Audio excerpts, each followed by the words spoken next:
Welcome to My Life Chassidus Applied, episode 410. This program is dedicated in merit of Baruch ben Yomin ben Menucha Lena and Miriam bas Chaya Sarah Altois, Yukusil ben Leah Rochel and Rochel bas Liba Farkash.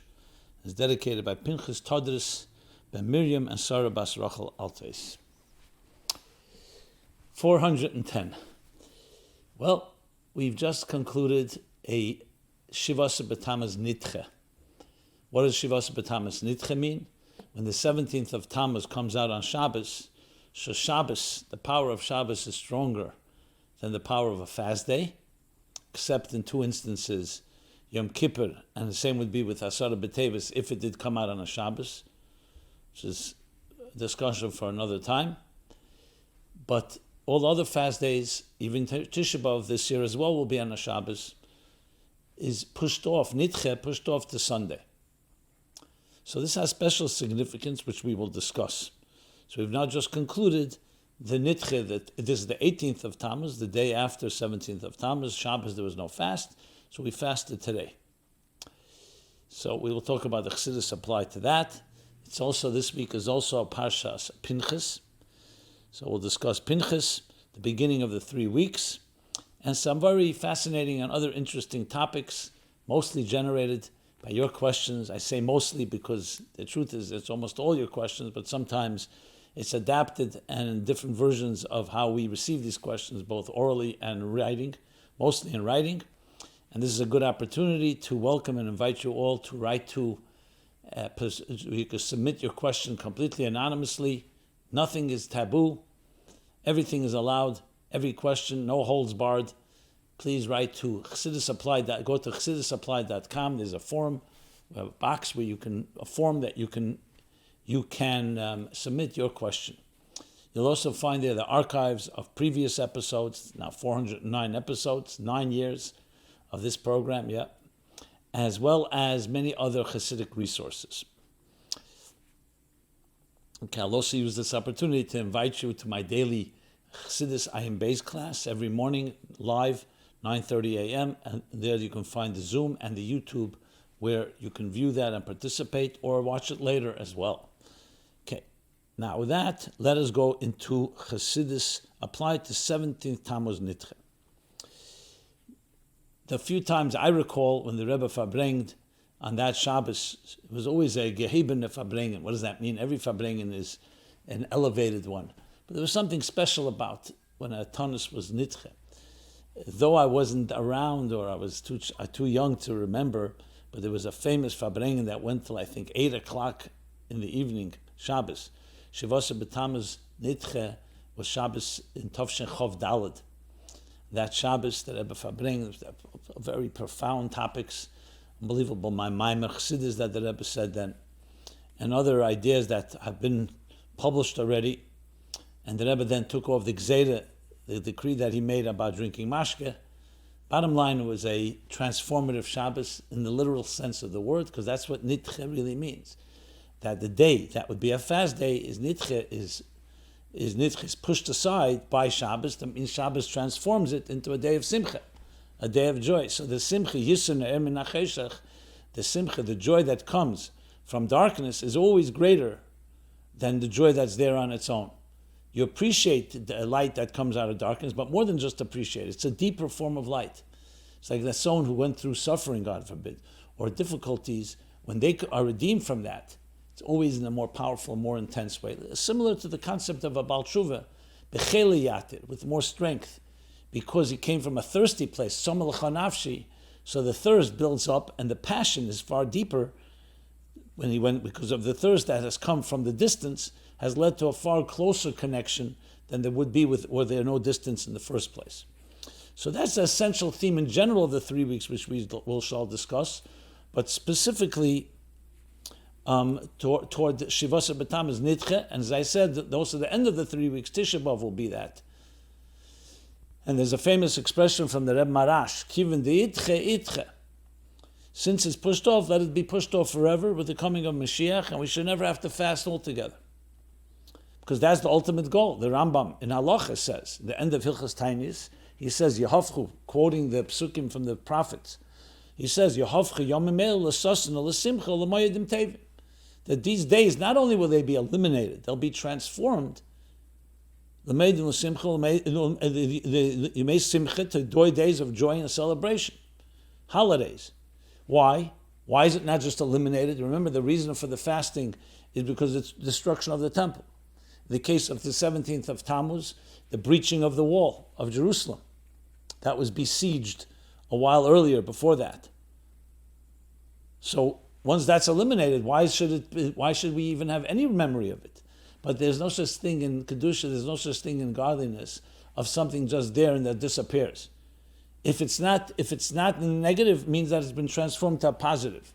That's the ultimate goal. Hishapche, chashech l'nehera. And merira l'miska, to transform darkness to light and bitterness to sweet. So therein lies itself a tremendous lesson. We all go through in our lives times and moments of darkness, where we may feel despair, where we may feel alone, isolated, feel abandoned. And this can be times of hurt, of loss, of grief, of different traumas that we've experienced. Everyone has their experiences.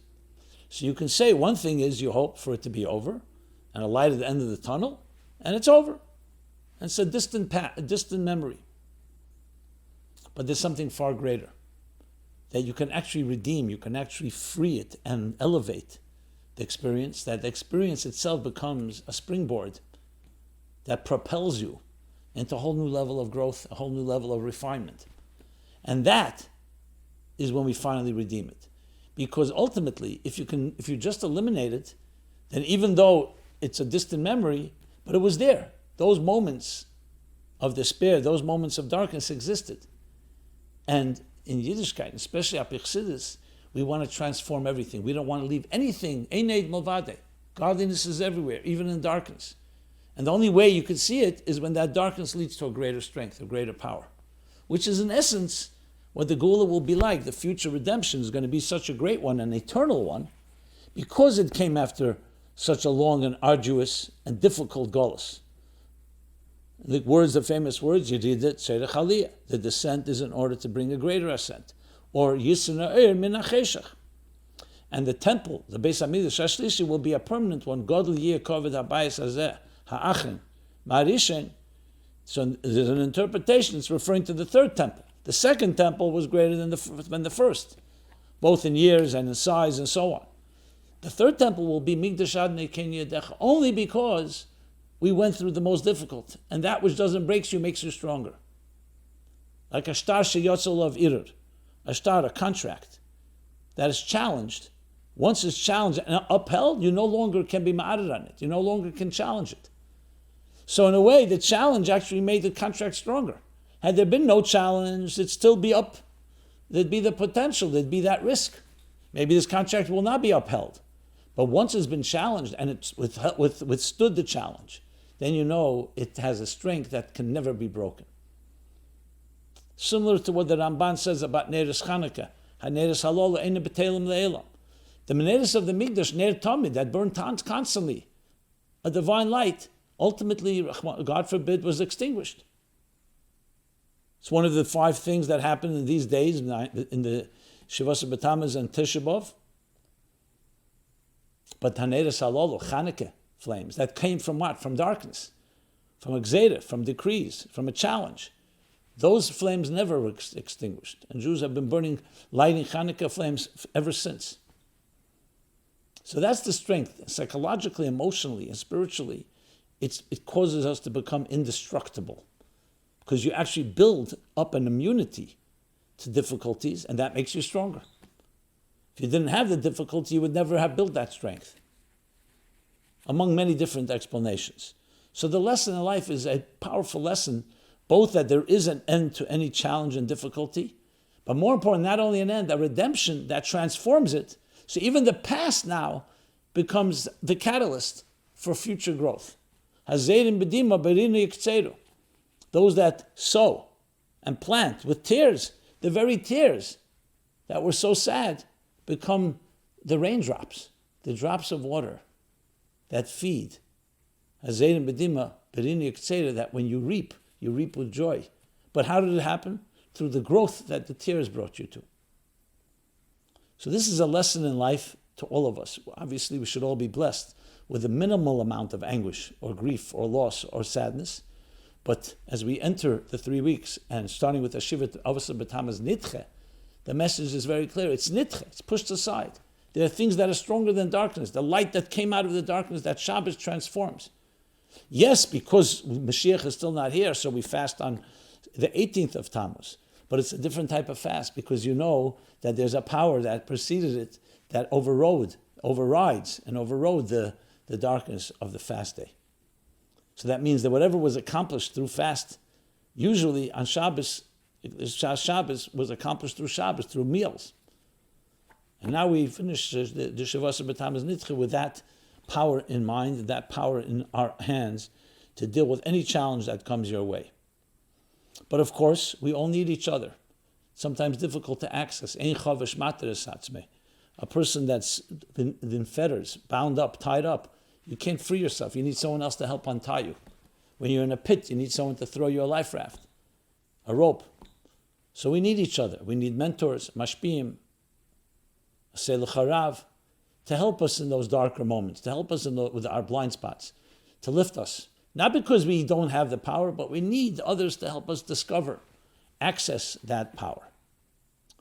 So that's what this day teaches us. And what we can also learn from the Nidche, which was another question. What can we learn from the Nidche? We learn the ability to push aside and ultimately transform even the darkest moments. Another question that came in regarding this is, if Judaism doesn't believe in collective punishment and that children shouldn't die for the sins of their fathers, then why do we do teshuva for the sins of our fathers on the 17th of Tammuz, the 9th of Av, etc.? We should do teshuva for our sins, of course, but why for our ancestors, who we don't even know?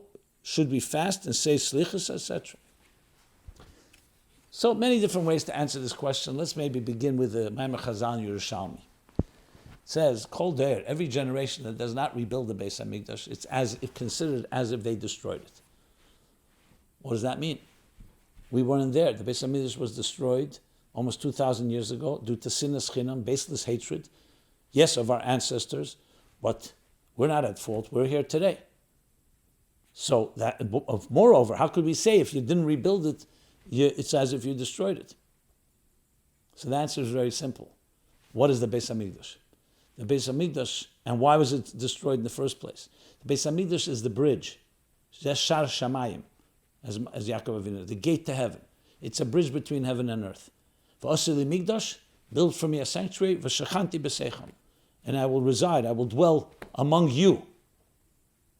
That is the purpose of all existence. The Beis HaMikdash manifested, mirrored it, reflected that.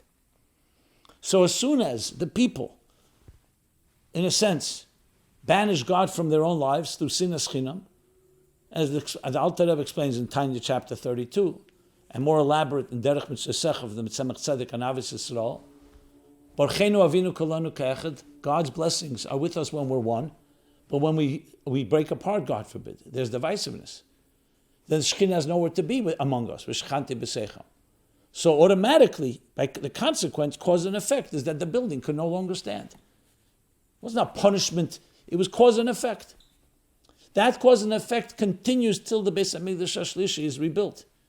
So today, even though we weren't physically there, it was a different generation, but if we don't have the unity to draw down the Shekhinah in fulfilling the purpose, then it's as if we banish the Shekhinah, because we have that power. So we're not atoning only for the sins of the past. It's right now. The godly presence is concealed. And you and I have the power to change it by becoming united, as we connect. As he explains in Derech Mitzvah, it's like bringing a korban. You can't be a Baal Mum, you can't be handicapped. Since all the Jewish people are all one organism, so if you don't say Hareini Makabel Alai, mitzvahs v'hafta lecha kamecha, or you don't feel it before davening, how could you daven, which is like a korban? You need everybody else because you need to be complete. So when we're not complete, that's what causes essentially the Churban Beis HaMikdash to continue. As soon as we complete, the Beis HaMikdash will be rebuilt. So that's the key answer to the question. This is not just about atoning for the past. It's for ourselves, because the past continues till this very day.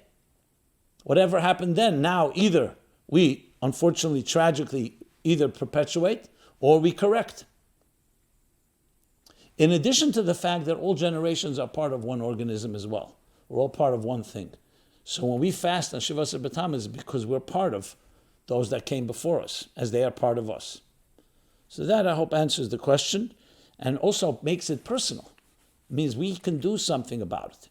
We're not victims, and we're not bystanders, for sure. Okay. How are the 3 weeks relevant today? Well, I spoke about it generally before the 17th of Tammuz, of course, the beginning of the 3 weeks. Another name for it is Bein HaMetzarim, between the straits, between the dire straits. Metzarim means between the Metzar. Metzar is a narrow boundaries. The boundary of Shavasa B'Tammuz and Tisha B'Av, those 2 saddest days. So everything in between, those 3 weeks, because they're exactly 3 weeks apart. And that's the period in time that we're now beginning to honor. And what are we honoring? Not just loss. We're remembering, of course, the greatness of having the Shekhinah, having the divine among us, experiencing transcendence in this material world. So ultimately, the relevance of the 3 weeks is essentially the relevance of all the challenges and difficulties. This is the time of year when we are reliving all challenges. Just like on Pesach, we relive the idea of Exodus, freeing ourselves from the inhibitions of Mitzrayim. And on Rosh Hashanah, we are reliving the experience of renewal. And Yom Kippur, the sanctity. And on Sukkot, joy. Matan Torah, on Shavuos. So the same thing, the 3 weeks is the time of the year. The Jewish calendar is reflective of the cycles of life, the ups and downs and vicissitudes of life.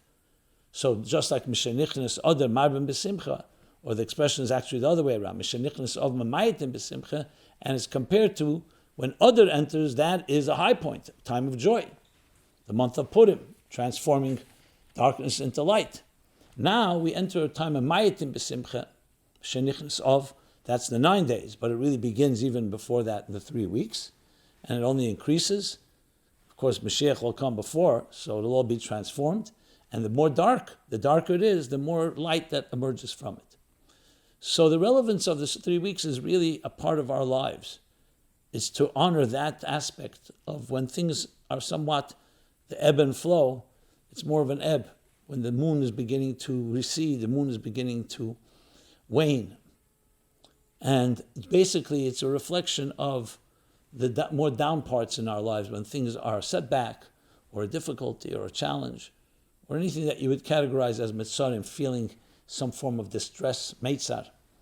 But min ha-meitzar karasika anani bar merchavka. When we call out from distress, from a narrow place, the response is expansive. Because ultimately, Yehavchi Yom HaMelech, these days are meant, the purpose of it all is not just the introspection. That's necessary when there's moments like that, darker moments. And not just going through it, but it's ultimately understanding the purpose is transformation to the greatest holidays. Okay. With that, let us go over to week of Pinchas. So these 3 weeks, we read usually these chapters. Pinchas, Matas Maseh, Dvarim is always read before Shabbos, the Shabbos Chazain, before the Shabbos before Tisha B'Av. So we have these chapters, as the Rishalah writes, that in them are hinted to ideas and concepts of the 3 weeks. So Pinchas begins, of course, where Balak ended, that Pinchas went in the act of zealousness, killed Zimri and Kizbi, and because of their desecrating God's name in public. And what do we read? That he's awarded Brisi Shalom, my covenant of peace.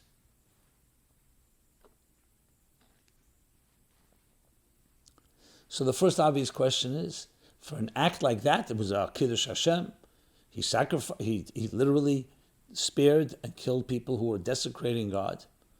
But at the end of the day, how's covenant of peace, which sounds like the opposite of sparing anyone, even wicked people, Brisi Shalom. If he did something and brought peace to people, then of course. So answer number one is because he did bring peace. He brought peace between God and the people, that the rage, Kavyochel, that Zimri caused a schism, a break where the godliness felt uncomfortable, so to speak, to be among the people after such desecration. Like someone being betrayed. The husband is betrayed. Pinchas came and brought peace back to the world by exposing these criminals as being who they were and being Mekadesh Shem Shamayim and with a zealous act. So what reward does he get? B'ris Shalom. In addition, Pinchas was not an aggressive person. This is why it's most fascinating. If he was known like the Shevet Shimon, were known to be warriors, and they were aggressive, as we see in the story of Shimon and Levi in Shechem. And in general, we see Shimon as a warrior. Pinchas was not a warrior. He was a very docile, very peaceful person. So you can understand when a person like that rises to sanctify God's name, it's not becoming because of his aggression. It's becoming because of his bittul, his utter selflessness and utter devotion to God. So when a man of peace stands up for what is right, that's not an act of aggression, that's an act of peace. Sometimes the peace manifests in actually being a peacemaker, where you come and bring two people together, and sometimes it's exposing or the retribution necessary for those that disrupt or do criminal acts against God and against the people.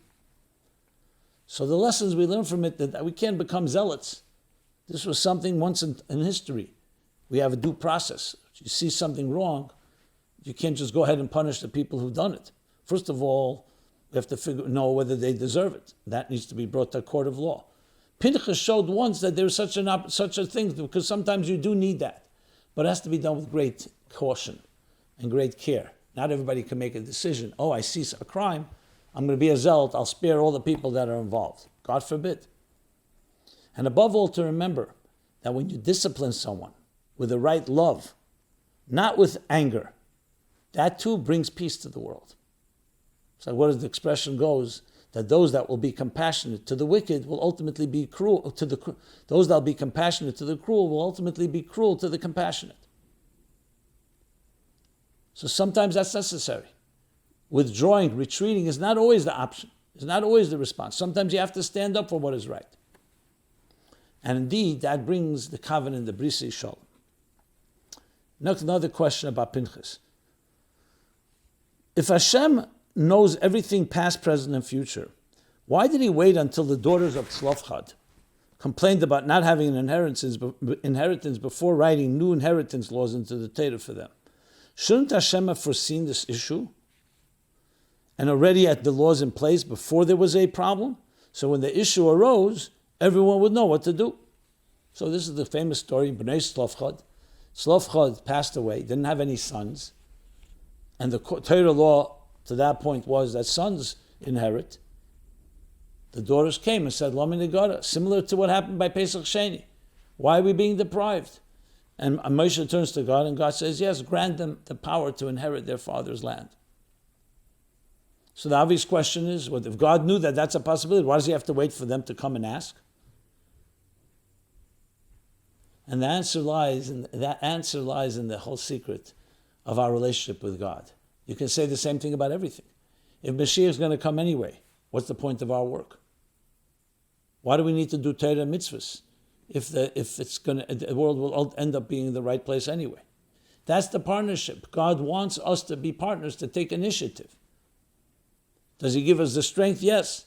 But a partner means you taking an initiative. Like when we talked about Shlach Lacha Anashim, Shlach Lacha, L'daitecha. We knew what came out of it. Why did Hashem say that? Because we need to take initiative. For us to be partners with God, there has to be an equal contribution. And look how beautiful the lesson, that when a person feels deprived, like in the story of Pesach Sheni, where you could ask exactly the same question. God couldn't have set up and know that there's some people who are b'derech erchek or tmeya, they're distant or impure during when Pesach came, so they need a second chance to bring Pesach. But there's something when it comes the cry from below. Going back to the whole idea that from within the darkness, something is transformed, which of course is the connection to the 3 weeks, the Bnei Tzelofchad. Okay. So there's always more to talk about, but I have discussed both Parsha Pinchas and the 3 weeks and the 17th of Tammuz in previous years, 9 years of programming. You can imagine we went through many different topics. So it's easy to find by simply going to ChassidusApply.com. All previous episodes are there. You can also search for them by a keyword. In addition, all the topics are time-stamped, which means you can just go straight to the topic, click on it. If you look in the description under the video, and it'll take you straight to that part of the program. So you don't have to listen to 60 minutes. You can go and listen and go straight to where you want to hear whatever topic it is that fancies your interest. Or tickles your fancy, may be the expression. Fine. Okay, let's move now to astronomy, of all things. Yeah. So last little while, we have different astronomical findings, telescopes that become more and more powerful. So there was new discoveries, new pictures by the James Webb Space Telescope. Remember the Hubble telescope? That now is able to peer and look at things that we were unable to see with the naked eye for sure not, but even with great instruments. So the instruments get better and better. And whenever that happens, there are always more questions about the cosmos, about God, the mysteries of existence. And taking the cue from the Rebbe would often talk about different events in science. I remember the Rebbe's talks when the man landed on the moon in 1969, and then again when the Rebbe spoke in 1973. It was often, interestingly, also corresponded to the Shabbos of Hapagisha. Those days, twice, 2 or 3 times a year, he would bring students, college students, to 770 for Shabbos. Spent Shabbos there, they'd go to the Fabring, and the Rebbe would dedicate often a sikha, and it was always connected to science, technology. Every year something else. I remember one year in Tov Lamed Hey, the Rebbe spoke about computer, the lessons of a computer. He also spoke about the eclipse. There was an eclipse then. He spoke about man landing on the moon, the space travel. So it was something, and everything that happens in this world is a lesson for us. So being that there's recently new discoveries, so I received a few questions. Maybe it's from the same person, maybe it's different people. So let's talk about that for a moment. And of course, sometimes it rattles people because, remember when the landing on the moon, so there was those that said, now what? When we Mekadesh the Levona, once a month, when we make a blessing of the moon, it says, Kishem, just as I am leaping here, I cannot reach the moon. I could only take 3 leaps down on earth. I can't reach the moon. And now we reach the moon. There were those that wanted to change the prayer, and the Rebbe explained, no. It says, I can't reach the moon with my human jumps. But it doesn't say you can't technically build a technology that will reach the moon. So it also brings up questions of halacha and so on. There are books already have been written. If you're on the moon, can you be mekadosh the moon? How could you be mekadosh the levana? And in general, other laws that are subject to time as we know them on earth. So this is a whole discussion of its own. I'll just address a few questions that came up regarding the new telescopes that are seeing the vastness of the universe in ways that we never imagined even. So we'll talk about that. So it goes like this.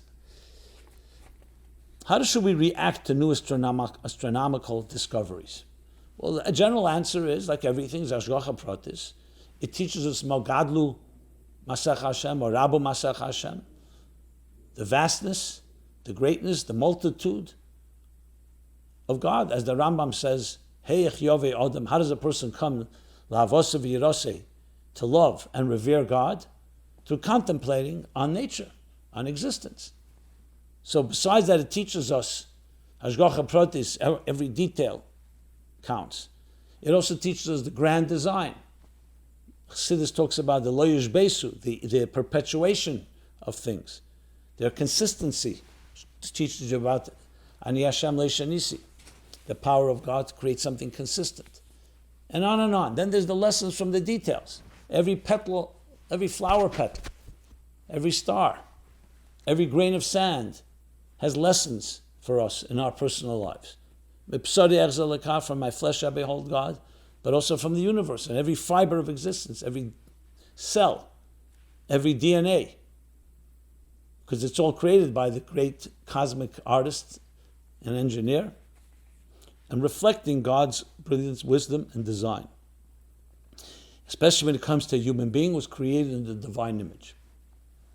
So, that's a general attitude, and we take our lessons.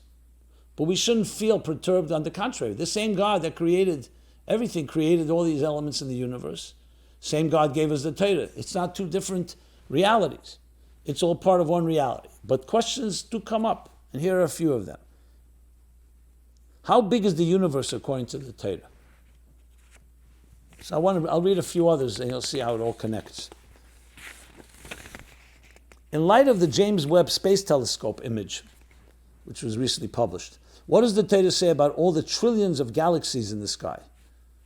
I'm not sure if it's trillions, but it's definitely a large number. Why did Hashem create them?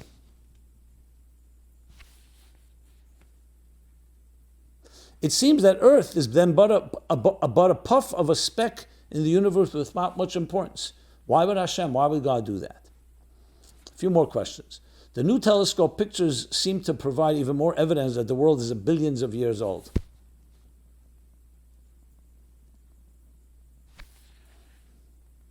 What is your opinion about this? Is it possible that we made a mistake as to the world's age and that it is more than just a few thousand years old? When the Torah compared the amount of sand and the stars by Avram, it seems that wasn't literal, as there are far more stars than grains of sand by many factors. Perhaps it was just a metaphor. Can it be that the days of creation was also just a metaphor?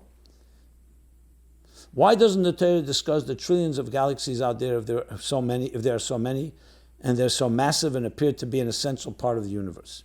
And finally, the halacha is that a judge must pass judgment based on what he sees with his eyes. Right. Do the new images from the new telescope prove that light is billions of years old?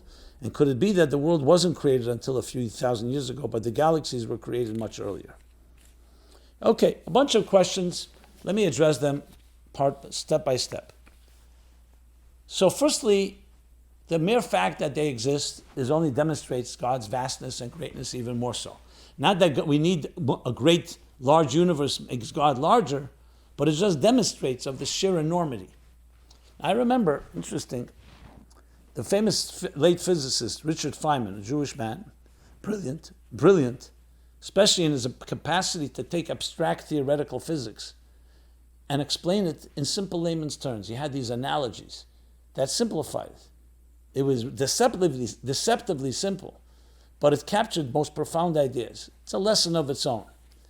So he writes in one of his books, one of his introductions, that he was always believed in God. But then when he saw the vastness, the more he discovered the vastness of the universe and how much space there is, he began to question about God. Because what would it be necessary for? You build, let's say, a house. This is his analogy. And you have a living room, a large living room. So you can host people, you can have parties. But if the living room is so large, that will never be filled by people. And more than that, no one will ever know how large it is, especially if it's expanding. It demonstrates simply a waste of space. Why would you do that? So he basically began to question the very notion of God, because it doesn't seem efficient. When I read it, he was already impossible to reach. But I remember thinking I would have written him a letter. You learn a little Chassidus, you come to learn. Chassidus cites from Akedas Yitzchak, the Sefer, that there's two ways to know God. One is through Teva, and one is through Nes.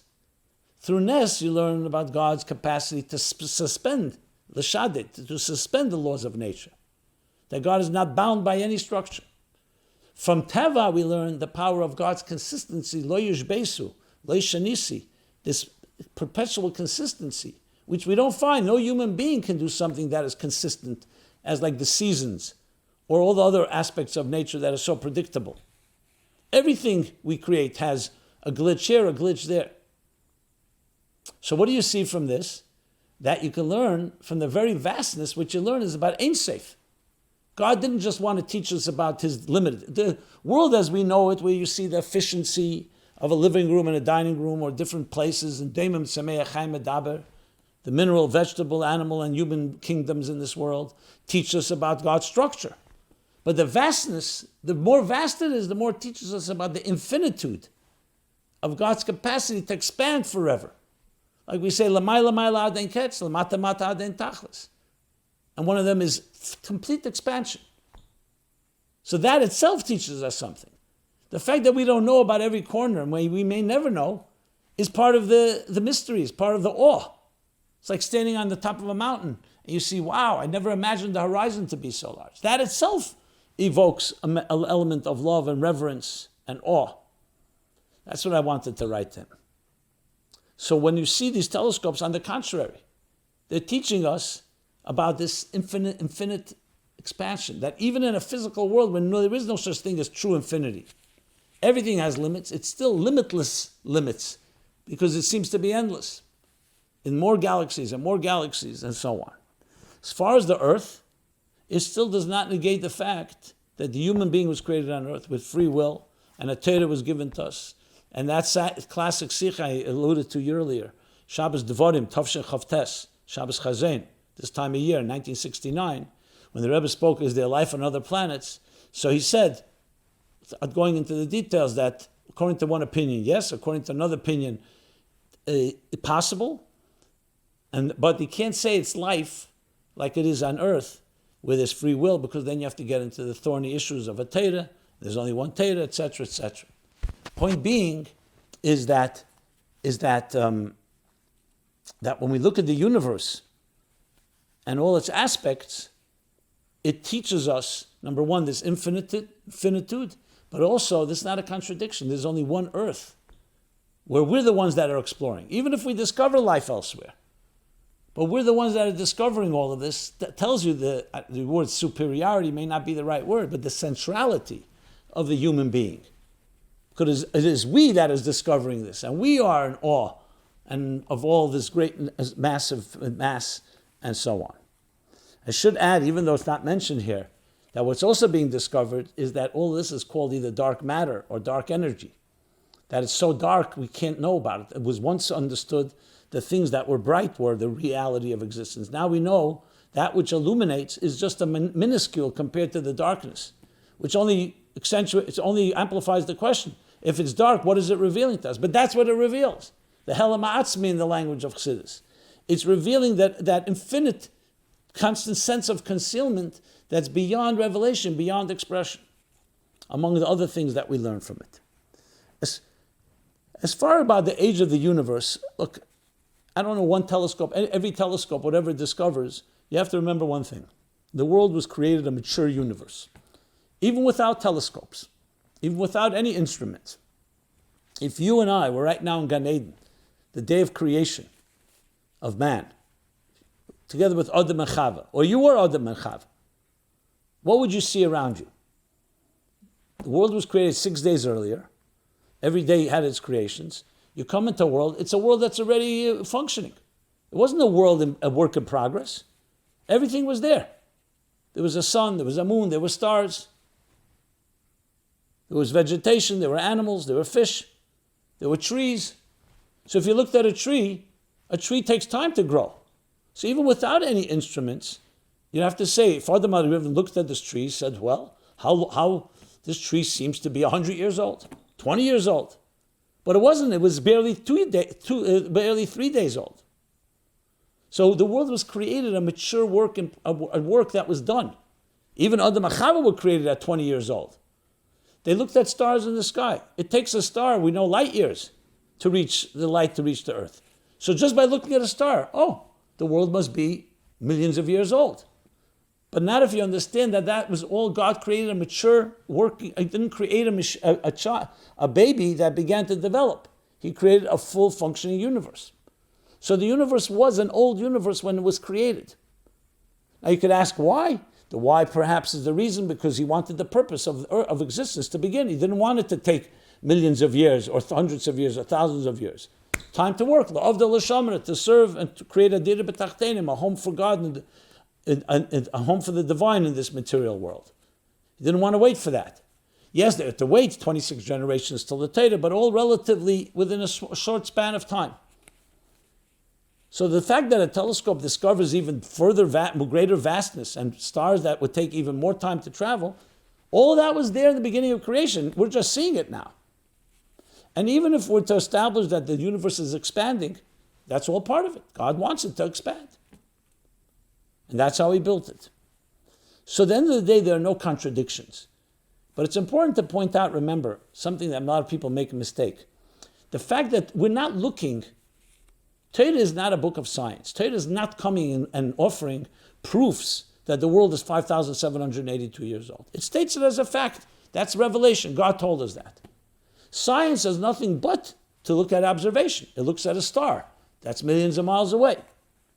So a scientist who's not given this Maseda or knows, doesn't know better.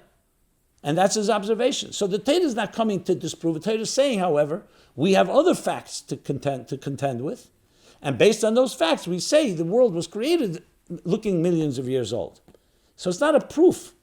Science goes with a proof. And I've talked to many scientists about this. And when they hear that, they take a completely different perspective, because there always is pitted, who's right, you or us? It's coming from different perspectives. Science is using its tools, and they may know what the Torah says, they may not. Torah is telling us this is what we were told. You can't prove that the world is 5,782 years old. As I told you, even on the sixth day, it didn't look like it was 6 days old. Okay. So there's much that science can teach us, but when it comes to the essence, science does not teach us right and wrong, does not teach us what God wants us to do. It teaches how God created the world, the dynamics, the machine, how it works.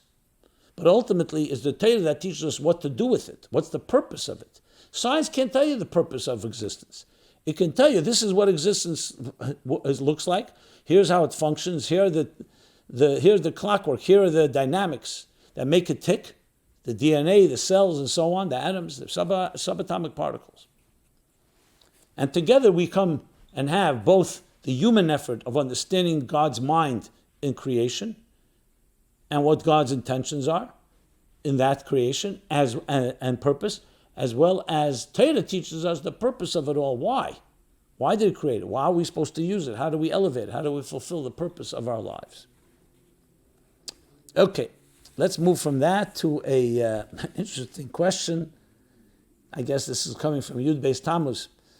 I learned recently that when the Frierdiker Rebbe was in prison, they took away his tefillin in order to be nasty and hurtful to him, and he went on a hunger strike until they returned his tefillin. So here's the question. Can we do something similar to Hashem and declare a hunger strike until he keeps his promise and reveals Moshiach? So I read the question. I don't know if the writer means it tongue-in-cheek or not, but regardless, interesting question. The answer is obviously quite simple. No, the answer is no. Because that's not a Torah way to do things. Not to hunger, and definitely not a hunger strike. Comes a fast day, we're told when to fast. But not just time to hunger. A person is shmarta meidla nafshe sechem, you have to protect your health. And that's not the way to get to God. Such a threat. The Frierdiker Rebbe was dealing with human beings, or barely human beings, who mistreated him, and he put any pressure possible that he can to achieve what he wanted. Here we're talking about Hashem and God. And God told us how to beseech him. Not through hunger strikes, through prayer, through teshuva, through crying ad Mosai, but not a hunger strikes. That's the short answer. On a different note, someone asked this question. So I'm happy I'm able to address a bunch of new questions. What can I do about my addiction to TV? And just for the record, the questions, even though everything's Ashgacha Pratis, and they probably have a connection with each other, but they're also reflective of the vast diversity of people's interests and what lies in their mind. And I try to cover different angles and different dimensions of that, which I think is one of the reasons this program is quite a rich one, because it really covers the spectrum of different issues and challenges, whether it's astronomy, whether it's the 3 weeks, in this case now, this issue. So let's talk about this. Hi, Rabbi Jacobson. I have had a serious addiction for years that no matter what I do, I cannot overcome, and the challenge with this addiction is there are no programs and no support groups. I'm seriously addicted to TV. It consumes my free time, causes me to be less productive in every area of life, distances me from my Jewish and Hasidic values, and overall transforms me into someone I'm not proud of. Yet despite all this, I still find myself watching all the time. My challenge is that I cannot seem to find anything positive to replace it with. And when I cut it out of my life, I do not have a downtime pursuit. I've spoken to mashpiyas, tried different hobbies, and quit so many times, but I can't even count at this point. So many times that I can't even count at this point. I am so ashamed and hide it from my husband and children, as best I can, but I know they know. I am a mother of two, with the mitzvah Hashem, 2 more on the way in a few months. And I don't want this to be the example my children see, and don't want this to be a person, want this to be the person I am.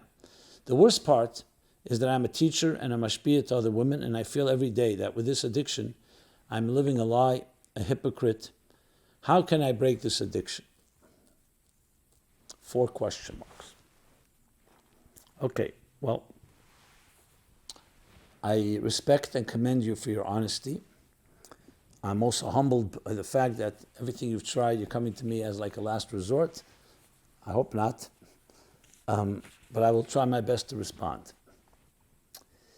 Remember, firstly, that addiction, we're not born with any addiction, except in rare instances. You're born a beautiful soul in a body, comes into this world, God sends it.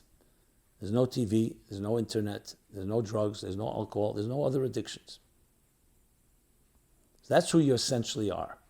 But then we wander off the reservation. Not overnight, it takes time, different things.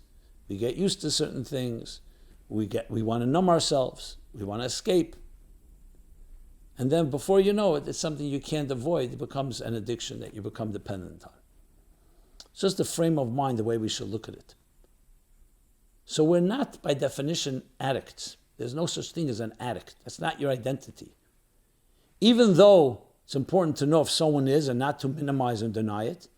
That's why you'll find the 12 steps that say, I am an addict. There, it's meant that you shouldn't go into denial and lie to yourself. But the important thing to qualify, you're not an addict fundamentally in the eyes of God, and your soul is not is not addicted to negative things. It's your life, your body. And yes, you need to know that because you want to counter it. You can't just say, oh, you know what, I healed it, and then you just revert back to it, regress. But it's important to know because when you understand who you are, it's different than when you become identified. Because once you say, I'm an addict, okay, that's it. I'm an addict. What do you want me to do? Like the joke, the guy used to go into the bar and drink every night. Then he became violent, would throw bottles and glasses and so on. So they told him, listen, my friend, you can't come here and behave this way. Go to rehab, get yourself straightened out, and then come back. So he went. He went for therapy, rehab. He comes back, and he asked for a drink. Another drink. Well, what happens now? He gets drunk and starts throwing glasses again. They said, so what happened to the rehab? He says, they taught me, now I don't feel guilty about it, because I'm an addict, and that's that. I used to feel guilty. Obviously, that's not the goal. The goal is to understand that so I would begin by this simple exercise. In the morning, say that. Think about Shachzarta bi nishmasi, that you, God, have returned my neshama to me. We don't say, God, melech chai v'kayim. And that this neshama is pure. And then it travels. Ata barosa, ata yitzata, ata nefachta bi, va'ata meshamra b'kirbi. Why does it need shmira? That you protected in my being. Because in this world, kol hadrachim b'cheskes sakana. All the paths are filled with danger. Whether it's the danger of one addiction or another addiction. Even if it's not addiction. So this is meant to just empower yourself to know who you are and what strengths are in your arsenal. Mashbi nesei tehi tzadik val tehi rasha. The neshama, when it comes down, your neshama, my neshama, every neshama, was given all the strengths. Mashbi and also masbia was sated, was filled, saturated with all the powers and resources needed to overcome any challenge. Now I understand that's not enough because an addiction is an addiction. And especially in a moment of weakness, you gravitate back to the addiction. But it's important to know who you are. The next thing, God created the Yetzer Hara. God created it. It's not something we have to be ashamed of. What we have to, our challenge is to overcome it as much as we can. But as he explains in Tanyas, the battle is a lifetime battle. A Beinoni is someone that the Nefesh Abamis is always alive and kicking. He hasn't killed it, but he's subdued it. He's disciplined it. He's controlled it, at least in thought, speech, and action. That's what we're looking for. So when you think of it that way, when you're faced with a challenge, ask yourself at that moment, what's happening is that there's a voice inside of you, your animal soul, that is now woken and testing you. So as I've heard from different mashpiyim, the goal is not cold turkey to change everything. Do it one step at a time. If one day you can stop yourself from watching television, in this case, that's an accomplishment. I don't care what happened the next day. I do care, but you've accomplished something. If you can extend it a second day, great. So think of it in small steps, small little victories. You don't have to win the marathon. And I think also the shame that comes with it, the embarrassment, is actually demoralizing. It doesn't always help, like the Alter Rebbe explains in Tanyas, chapter 26, that when you're wrestling with an enemy, the psychological warfare is even more important, because if you feel down, even if you're physically strong, you're not going to be able to win. So not allow yourself to get demoralized and depressed and say, this is the battle I have. And the gift that God has given me. Because when I win this battle, even if it's 1 day, 2 days, you've achieved what he says, you draw down an energy that only refraining from something negative can draw down. And finally, I'll say, even though you said it directly, it's critical to find a passion. I can assure you that if you're watching TV and suddenly you get a call from a school that your child has fallen down, God forbid, you're not going to say, oh, you know what, I'm in the middle of a show. You're going to run. Why? Because it's priorities. You need to find something that you really love doing. Love. And that's another addiction, obviously, something positive. Even if it's not all day, but those moments will free you. And remember, all these things it's like tangled wires. Untangling something breeds more untangling. You don't have to do it all in one shot. So anything you can do to minimize this power by being involved in something else is an achievement. And keep a journal, document what you did today, the next day. It's not going to be perfect. You're going to have setbacks. Don't be perturbed by setbacks, because your Yetzer Hara, your animal soul, is going to come for a full assault and convince you, hey, it's not so bad. But if it's bothering you enough to write to me about it, there's no question in my mind there's a motivation here. Will you be perfect? No, not necessarily. At the end of the day, we can't beat ourselves up. I'm not going to start minimizing and say this addiction is worse or better than others. You bothered by this addiction is bad enough. But you have to also do things in stride and not go ahead and beat yourself up too much, because that's not going to help motivate. I hope these are some points that can be helpful. Obviously, without knowing the details, all the details. I'm speaking in more generic terms. There may be many other details by speaking to a mashpia that they can take what I've said and maybe tailor it and specifically connect it to something specific and so on. I've also seen people who are addicted to something. They become people who help others overcome their very addiction because they understand it. Maybe you should start a support group yourself. Maybe something that you can share ideas with others, tips, and they can share with you. And when together, that also creates a synergy that also has a lot of power in addressing issues like this. Okay.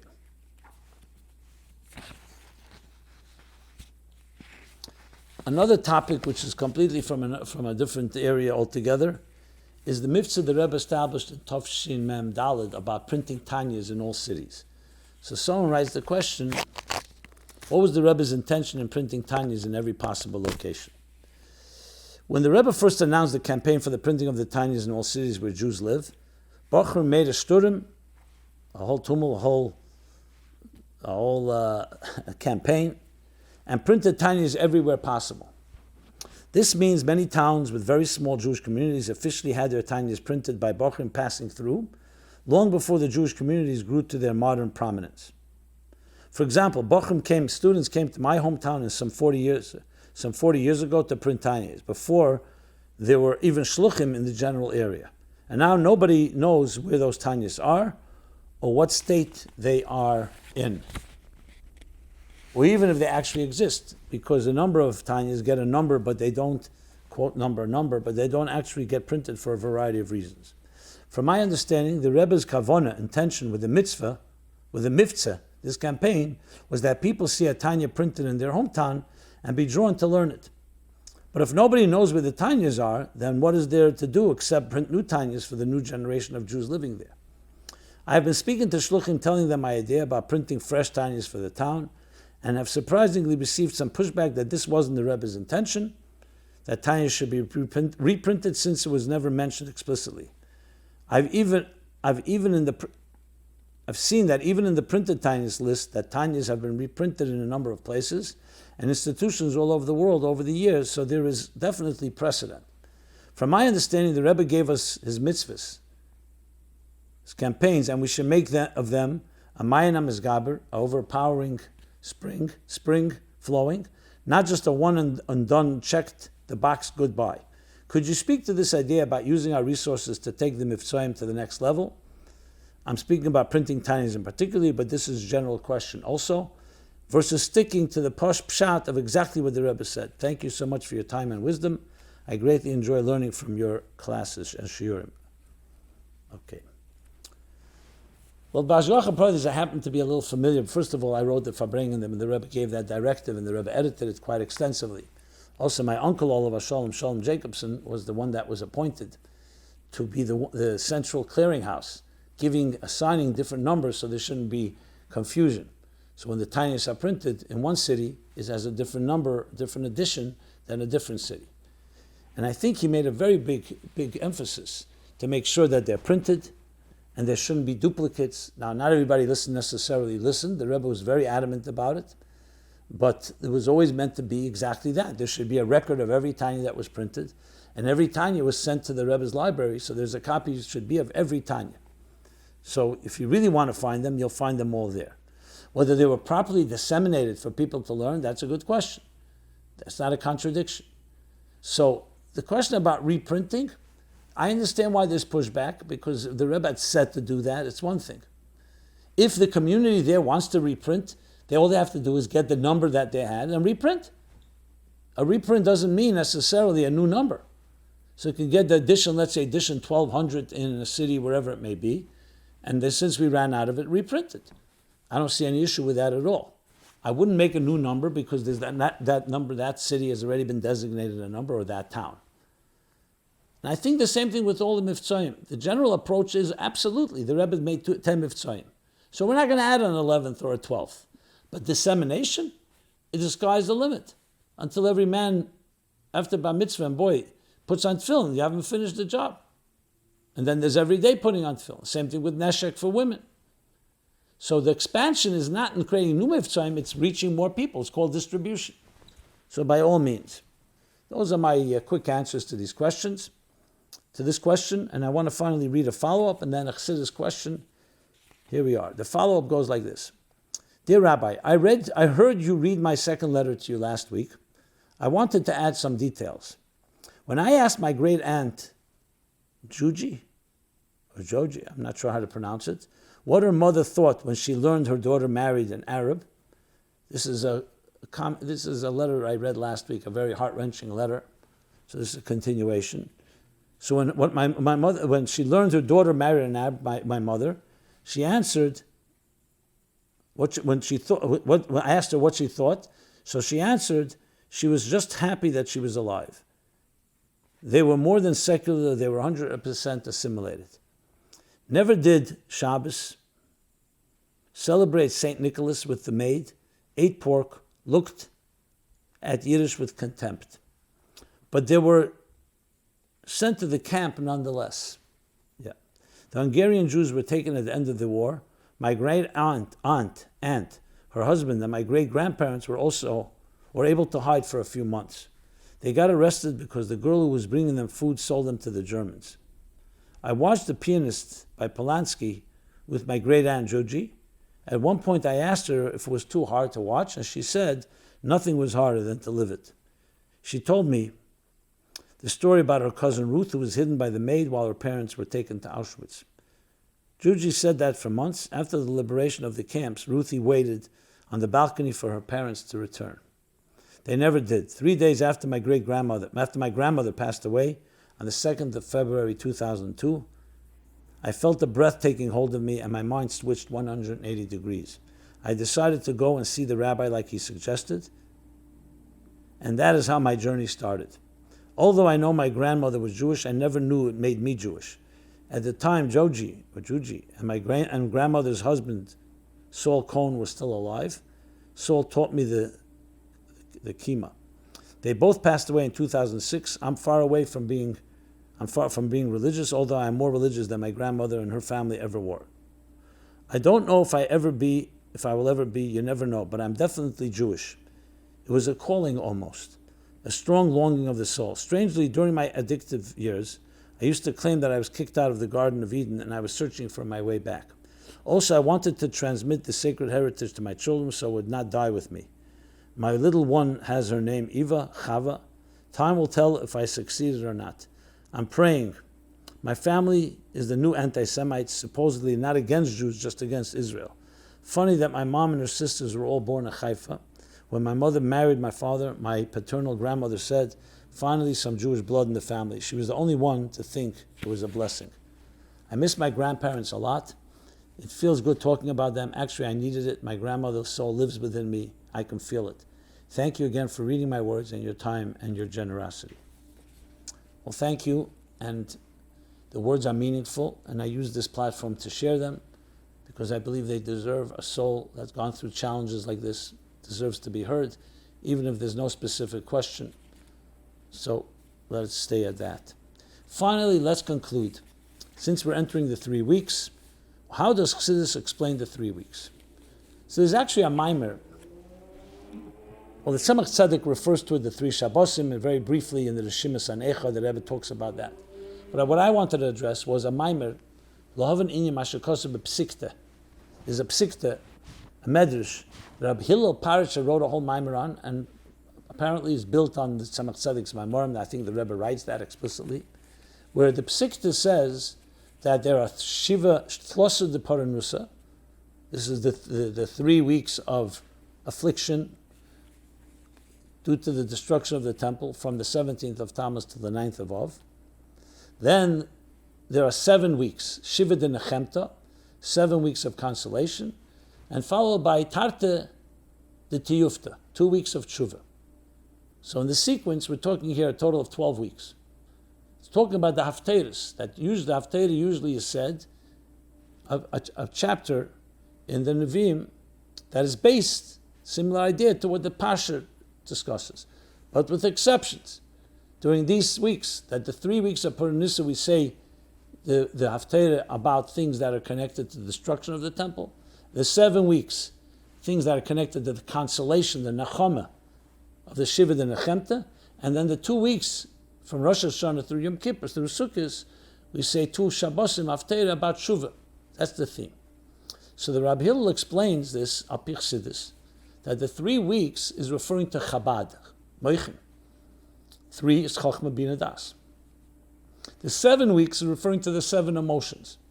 And the 2 weeks of Tshuva is referring to Keser Malchus, that the 7 and the 3, the 10 lead to. So let's just talk about the 3 weeks, and I will talk about the 7 when we get to that part of the year, which will be after the 3 weeks. What's the connection? Churban Beis HaMikdash, Moichin? Moichin is a revelation, Chabad. So he explains it with a moshel, a famous moshel that the Rebbe cites the early years. It's printed in Likutei Sichos Chelik Beis, and he says, it's state in a maimer, and this is referring to this maimer. What's the Nekudah, the point? That a teacher is teaching a student. So the flow of Moichin, of Chabad, is going from the teacher to student. As he's learning more and more, the teacher has a cheshek, has a passion to reveal to the student a completely new revelation of Moichin, of Chochmah Bina Das. But it's so new that he can't just continue reading or teaching what he was been teaching, so he goes into a silence in order to prepare himself to teach this new revelation. Now the silence is really, truly a stepping stone for greater revelation. But from the perspective of the student, the teacher has fallen silent, he's quiet. So the student can misinterpret that as being an abandonment, like the famous example of the Maggid, that the father hides from the child. in order for the child to elicit the child's ingenuity to find the father. But the child can forget and think, oh, my father's abandoned me. So the 3 weeks is really meant to be a concealment of the moichin, where the teacher is preparing to build something much greater, a Beis Hamikdash Hashlishi, Moshiach. So on the surface level, it's concealment, but it's really a concealment for something greater. That's how he explains the 3 weeks. And each week is Chochmah, Bina, Das. And that will then lead to the revelation, to the Midas, which come in the 7 weeks of afterwards, the Siva de Nechemta, which we'll discuss, as I said, when we get there. So with that, what it means in practical terms for us, applied Chassidus, is to understand that concealment, like we discussed before, is not an end in itself. It's actually the beginning of a new revelation. And it's part of that revelation. The silence is necessary for the teacher to prepare, and also to prepare the words to be able to reveal it to the student who is not yet necessarily ready to hear it. That's the lesson we learn from our period in time. Well, we should all be blessed. We've had enough 3 weeks. So it should be right now, even before we enter with full entry into the 3 weeks, and definitely before the 9 days. And we should be zeicha merit to the Gula Mitzvah Vashlema, when all these days will become the greatest holidays, when we'll see the light within the darkness. We'll see the words, the sounds within the silence. Everyone be well. We're here every week. My Life Chassidus Applied. Sundays 8 to 9 p.m. Thank you very much. This program is brought to you by My Life, Chassidus Applied. Please help us continue our programs. Make even a small contribution at chassidusapply.com/donate.